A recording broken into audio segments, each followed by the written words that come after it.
네, 안녕하세요. 장수개미입니다. 오늘 글로벌 바이오 제약 두 번째 기업으로 존슨앤존슨에 대해서 한번 알아보고자 영상을 찍고 있습니다. 제가 제목을 한번 적어봤는데요. 헬스케어 산업의 교과서라는 제목을 지어봤고요. 이런 제목에 굉장히 잘 어울리는 기업이 존슨앤존슨인 것 같습니다. 형들도 존슨앤존슨에 대해서 아마 많이들 아실 거고, 뭐 배당주나 배당 성장주로서 많이들 보유하고 계실 거라고 생각을 합니다. 저는 존슨앤존슨에 대해서 현재 스테이터스가 어떻고 비즈니스 모델을 조금 더 자세히 살펴보고 앞으로 어떨까 그런 모습에 대해서 조금 그려보고자 영상을 찍고 있습니다. 사실 제가 지인이 이 존슨앤존슨에 대해서 한번 물어보신 경우가 있는데요. 저희가 제약 바이오텍에 있지만 존슨앤존슨이 어떤 경쟁력을 가지고 있는지 잘 모르겠다. 장수기미야 네가 한번 봐줘라고 하셔갖고요.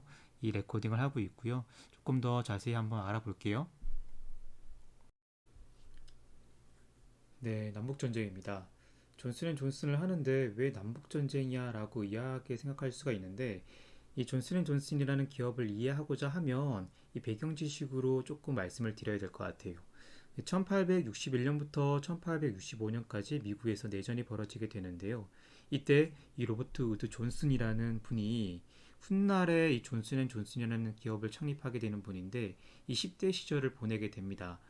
형들은 이 남북전쟁에 참전을 하게 되고요. 이분은 어려서 이 부모님이 뉴욕에 있는 친척집, 그러니까 약국을 하는 친척집에 견습사원으로 이렇게 보내게 됩니다. 이때 이제 커리어를 시작을 하게 되는 거죠. 그러다가 1873년에 발음을 잘해야 될 것 같은데 이 시베리안 존슨이라는 컴퍼니를 만들게 됩니다. 뭐 컴퍼니라고 하지만 조그만 가게 수준이었을 거예요.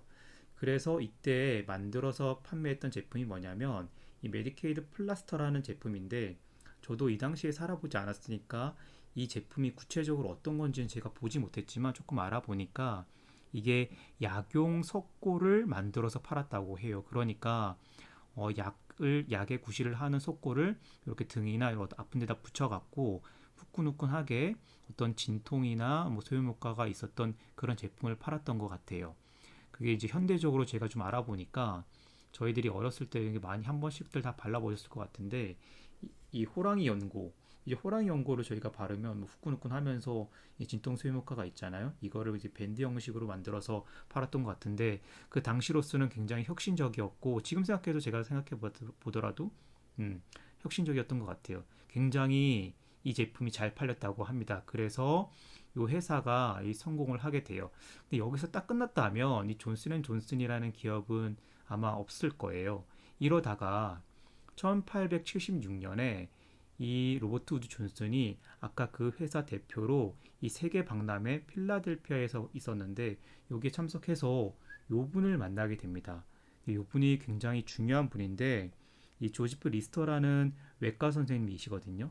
이분이 사실은 이 외과 쪽에서는 굉장히 유명하신 그런 선생님이라고 합니다.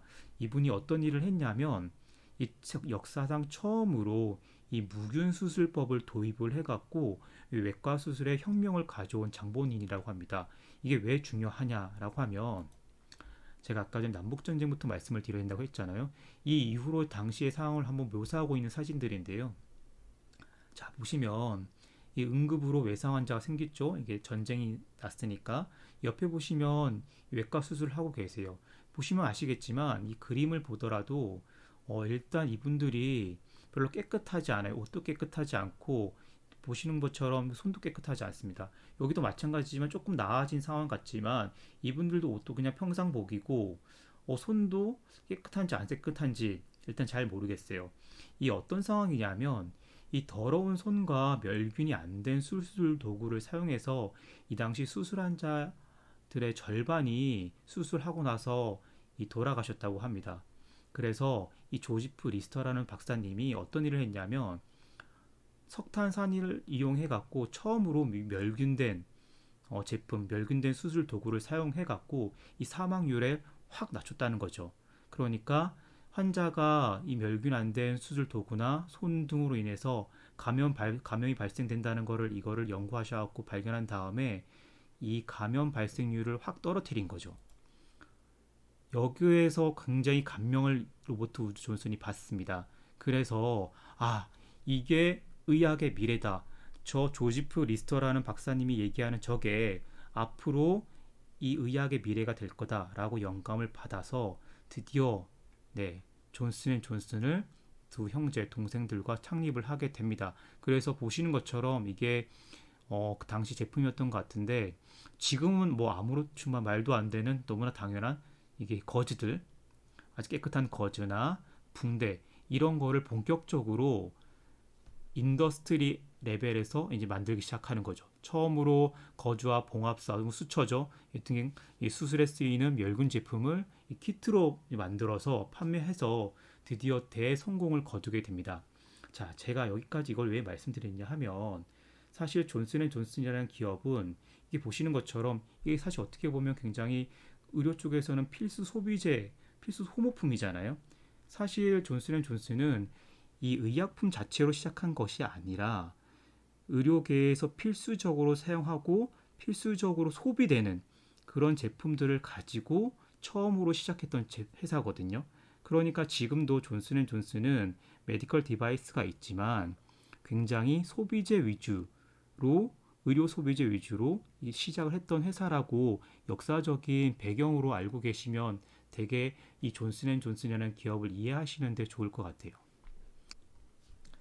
자, 앞서 말씀드린 그런 배경을 바탕으로 존슨앤존슨은 컨슈머와 메디컬 디바이스 부분을 사실 헤리티지로 가지고 있고요. 1900년대 들어오면서 전문의약품을 포함을 시키면서 제약업계에서는 굉장히 유니크한 그러한 비즈니스 모델을 가지고 가게 되고 다른 제약회사들은 조금 부러워할 만한 그런 매출 안정성을 가져가게 됩니다.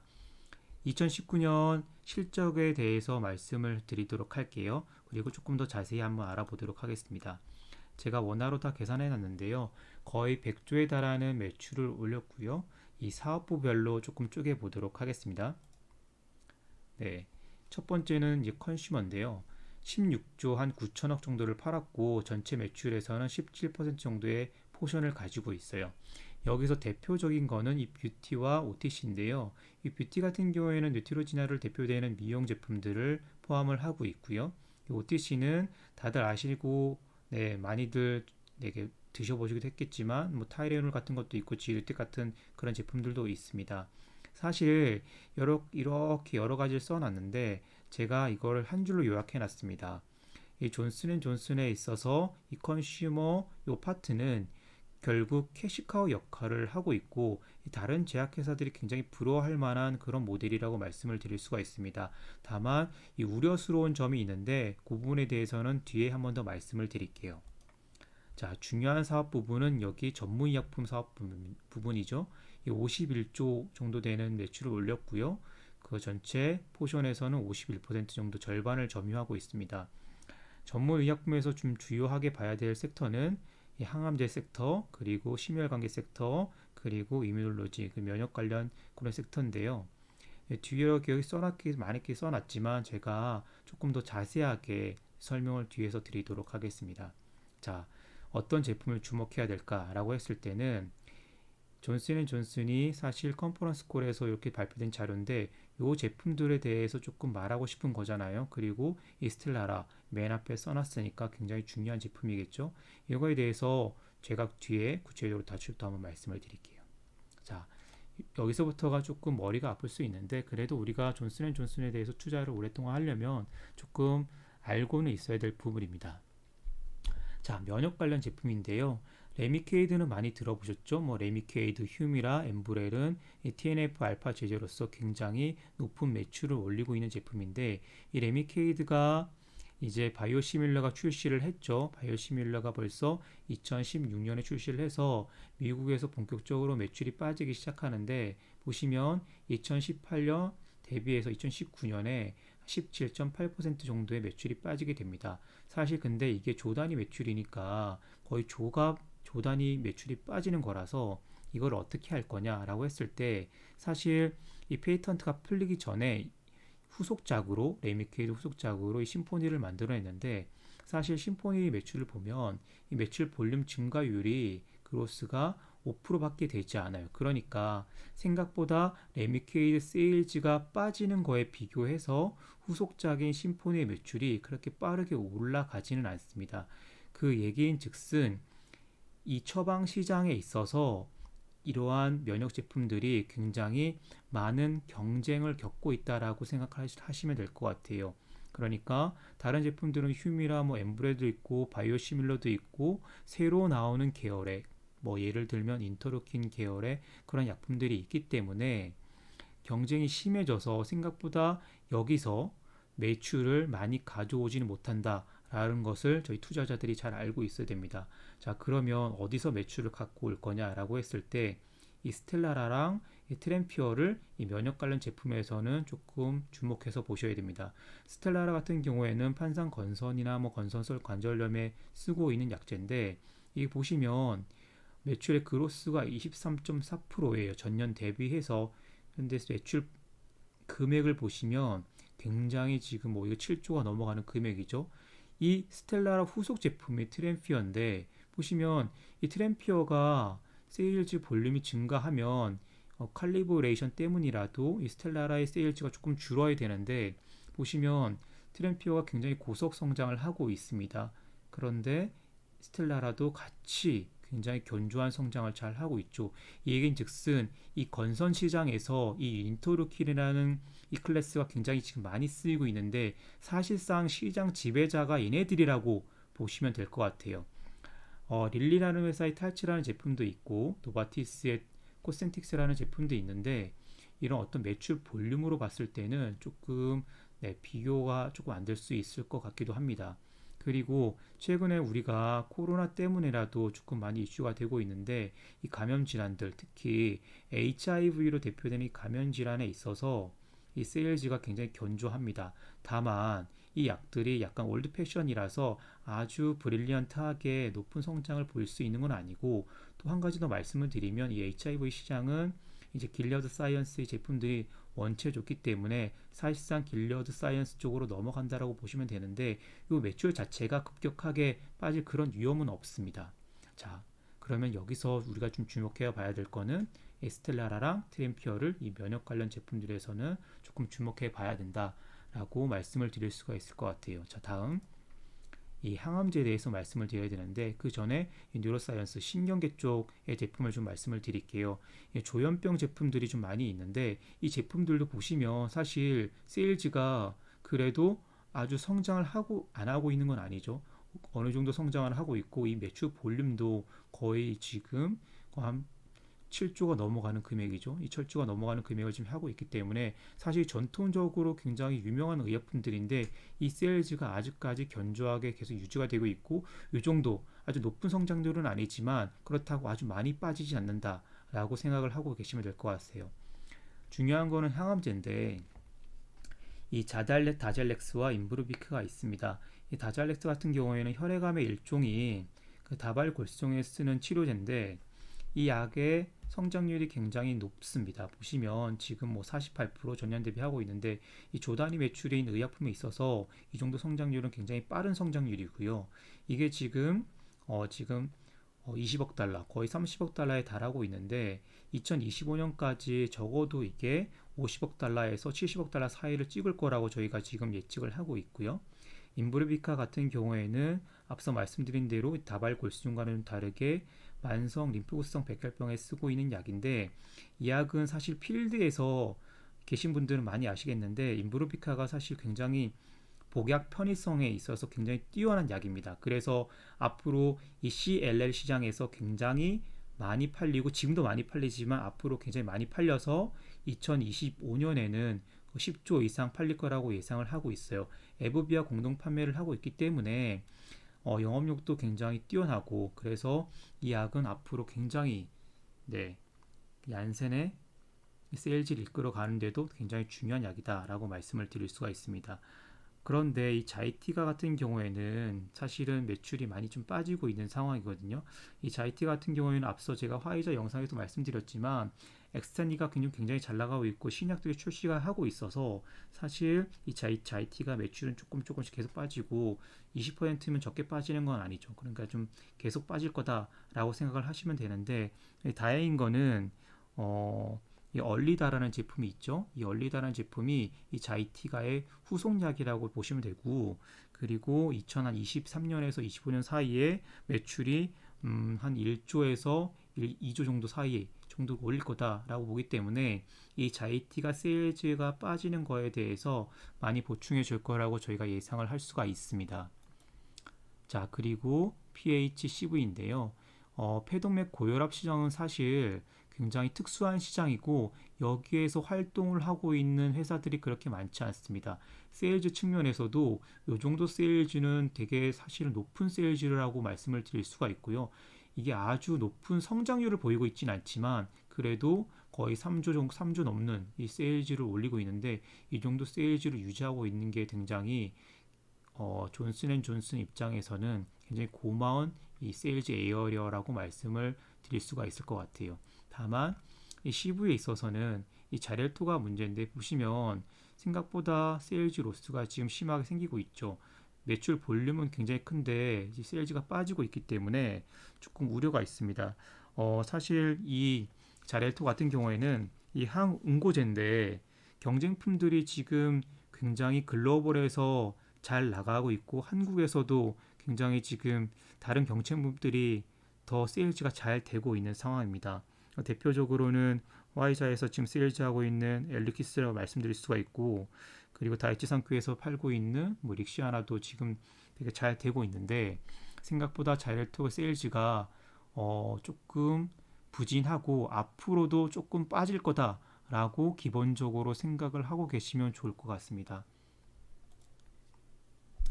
자, 정리를 하면 그럼에도 불구하고 이 면역 관련 제품들 스텔라라랑 그리고 트램피어가 굉장히 빠르게 성장을 하고 있고 거의 메가 블록버스터가 될 게 확실시 되기 때문에 이 부분에 있어서 매출이 빠지는 자렐토 같은 제품의 세일즈를 조금 보존해 줄 거다라고 보시면 될 것 같고요.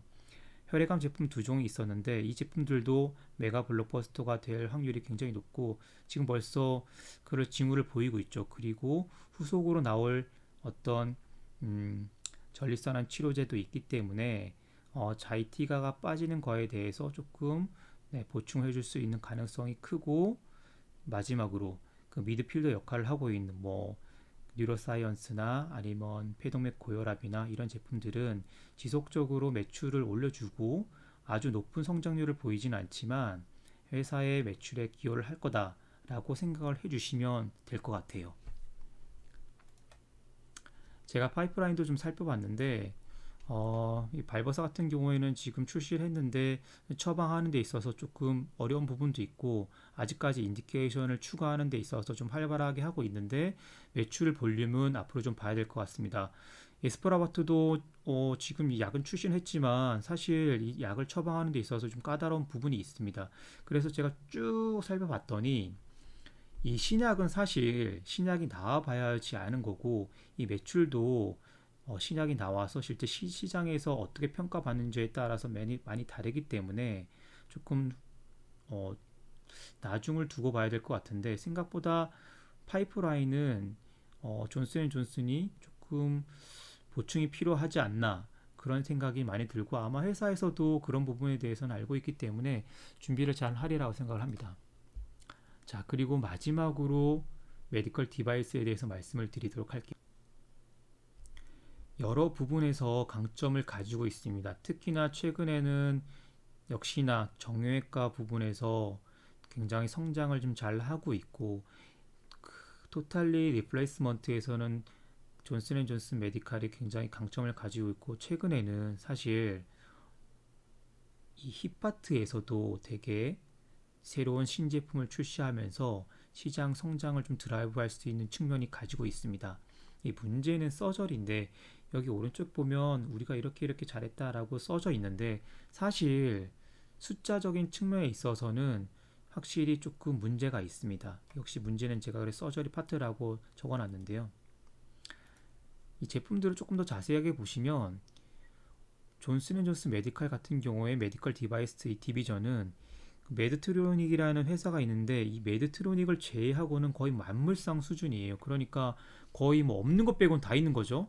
왜냐하면 기존에 존슨앤존슨 메디컬이라는 회사가 여러 의료기기 회사를 합병했기 때문에 존슨앤존슨이 이 보시면 이 지금 취급하고 있는 카테고리인데 진짜 없는 게 거의 없습니다. 그리고 대부분 다 소모품 재료들이 많고 그렇기 때문에 메드트로닉 빼고는 굉장히 큰 매출을 올릴 만한 충분한 요소가 있고요. 지금도 올리고 있고 신제품들이 계속 출시가 되고 있습니다. 근데 제가 서저리 파트가 조금 문제라고 제가 말씀을 드렸잖아요. 이 부분에 있어서도 지금 최근에 이슈가 되고 있는 게 이건데 존슨앤존슨이 구글의 베릴리라는 회사인데 베릴리라는 회사는 생명공학을 파트를 담당하고 있는 회사예요. 구글에서 같이 이 버브 서지컬이라는 이 회사를 만들었고요. 이 버브 서지컬이 지금 뭘 하고 있냐면 이 인투이티브 서지컬이라는 회사가 있는데 아마 많이들 아실 거예요. 다빈치라는 로봇 수술 시스템 이걸 만들어서 판매하는 회사인데 이 사실 글로벌의 시장 지배자죠.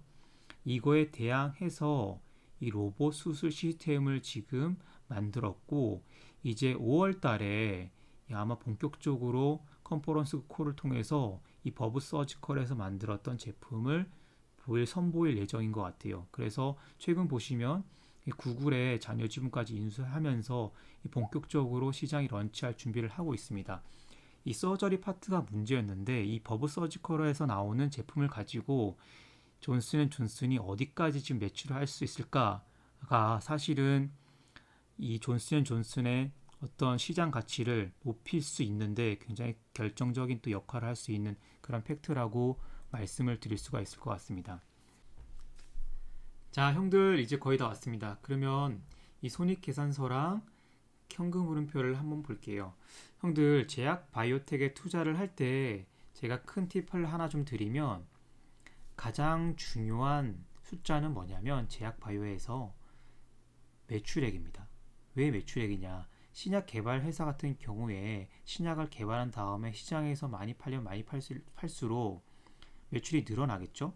그런데 언젠가는 이 페이턴트가 풀려서 특허가 풀려서 제네릭이나 아니면 바이오시밀러에 이 포션을 먹히게 됩니다. 그런데 이 신약이 개발이 돼서 잘 팔리는 동안에 파이프라인을 계속해서 확충을 하고 기존에 팔리던 제품을 그 제품의 라이프 사이클을 매니지를 잘 하면 지속적으로 성장을 잘 할 수 있겠죠. 그런 기업만이 매출액을 우상향시킬 수가 있습니다. 매출액은 사실 제약회사 입장에서는 거의 모든 것이에요. 연구 개발도 매출액에서 나오고 회사의 인수 합병을 하려고 해도 매출액에서 나온 돈으로 할 수 있는 거죠. 존슨앤존슨 같은 경우에 보시면 지속적으로 매출액을 우상향하고 있기 때문에 굉장히 좋은 기업이라고 말씀을 드릴 수가 있을 것 같고요. 영업활동으로 인한 현금 흐름도 보시면 굉장히 견고하고 견조하게 성장하고 있는 것을 보실 수가 있어요. 그러니까 우리가 제약회사에서 발표하는 non-GAAP 같은 그런 어떤 밑에 단에 있는 EPS를 볼 게 아니라 사실 GAP나 non-GAP로 발표되는 자료들을 이거 일반인들이 가려내기도 되게 쉽지 않고요. 제약회사 입장에서는 조금 더 좋은 숫자, 조금 더 좋은 환경을 보여주고자 이 GAP나 non-GAP로 나눠서 회계 보고를 하기 때문에 우리가 쉽게 볼 수 있고 되게 중요한 투자 팩터로 봐야 될 어떤 숫자는 매출액이다라고 말씀을 드릴 수가 있을 것 같습니다. 네, 여기까지가 제가 준비한 자료고요. 마지막으로 사실 자료 하나가 더 있는데 존슨앤존슨을 제가 이 분석을 하면서 아까 초반에 말씀드렸던 컨슈머 부분에서 조금 뒤에 말씀을 드린다고 했는데 어떤 부분이 되게 존슨앤존슨이 숨겨진 강점이냐라고 생각해 보면 이 컨슈머 부분에서 우리가 어떤 성면 이슈나 여러 가지 이슈가 있잖아요. 그런데 미국 시장에서 존슨앤존슨만큼 여러 파트에서 소송이 많이 걸린 회사도 없습니다. 그런데 존슨앤존슨이 지속적으로 매출액을 증가시키면서 비즈니스를 확장시켰잖아요. 그 수많은 소송이 걸림에도 불구하고 이까지 온 거는 존슨앤존슨이 지금 가지고 있는 큰 강점 중에 하나는 바로 소송 대응 능력입니다. 이 부분에 대해서 아마 형들이 깊게 생각해 보지 못하셨을 텐데 한번 생각해 보세요. 그냥 좋은 약을 개발해서 제품을 시장에 내놓는다고 해서 이 제품이 그냥 팔리는 게 아니고 그냥 처방되는 게 아니죠. 처방이 되더라도 어떤 신약을 개발할 때 미처 캐치하지 못했던 안전성 이슈들이 불거질 수가 있는데 미국은 소송의 나라잖아요. 미국에서 이런 소송이 걸리면 웬만한 제약회사는 그냥 망할 정도의 되게 대규모의 어떤 징벌적 손해배상 비용이나 아니면 이 소송을 제기했던 그 피해자들에게 보상해야 될 그 보상금에 있어서도 회사가 굉장히 어려워질 만큼의 아니면 거의 파산할 만큼의 비용이 나올 수도 있는데 이런 부분에서 존슨앤존슨 같은 경우에는 굉장히 다른 큰 제약회사와 비교해 보더라도 굉장히 폭넓은 부분에서 소송 관리 능력이 있다라고 말씀을 드릴 수가 있고 이게 굉장히 중요한 존슨앤존슨의 강점이다라고 말씀을 드릴 수가 있을 것 같아요. 그래서 제약 바이오텍에 있어서 저는 술을 잘 하지 못하는데 존슨앤존슨은 이 코카콜라 같은 굉장히 필수 소비재고 이 존슨앤존슨을 제약 바이오텍에서 대체할 수 있는 후보들이 그렇게 많지 않다라는 게 제 생각입니다. 자, 그러면 이제 마지막으로 주가를 한번 볼게요. 네, 형들 마지막으로 존슨앤존슨의 주가를 좀 보고 있는데요. 오늘은 시장이 조금 빠지네요. 근데 뭐 시장에서 주가가 오르고 내리고 하는 거는 굉장히 자연스러운 일이기 때문에 그것보다는 투자자들이 조금 더 눈여겨봐야 되는 거는 형들도 많이 아시는 거. 네, 이 배당 성장을 57년간 했다는 거 정말 대단한 일입니다. 그럼에도 불구하고 페어 레이시오가 지금 현재 42%니까 배당을 조금 더 줄 수도 있고 투자를 더 할 수 있는 여력이 있다는 게 굉장히 중요하죠. 존슨앤존슨을 지금 매수하면 시가 배당률이 2.71% 정도 되나 보네요. 뭐 많다면 많을 수도 있고 적다면 적을 수가 있는데 이 부분에 대해서는 이 존슨앤존슨에 투자하고 있는 형들이 판단해야 될 문제인 것 같아요. 네, 제가 준비한 영상은 여기까지고요. 오늘 존슨앤존슨이 원체 방대한 비즈니스 모델을 가지고 있어서 조금 늘어졌는데요. 조금 재미가 없었을 수도 있고 지루할 수도 있었는데 여기까지 봐주셔서 감사하고요. 저는 또 다음에 새로운 제약 바이오 기업의 분석 영상을 가지고 찾아뵐게요. 자, 그러면 형들 우리 장수해요.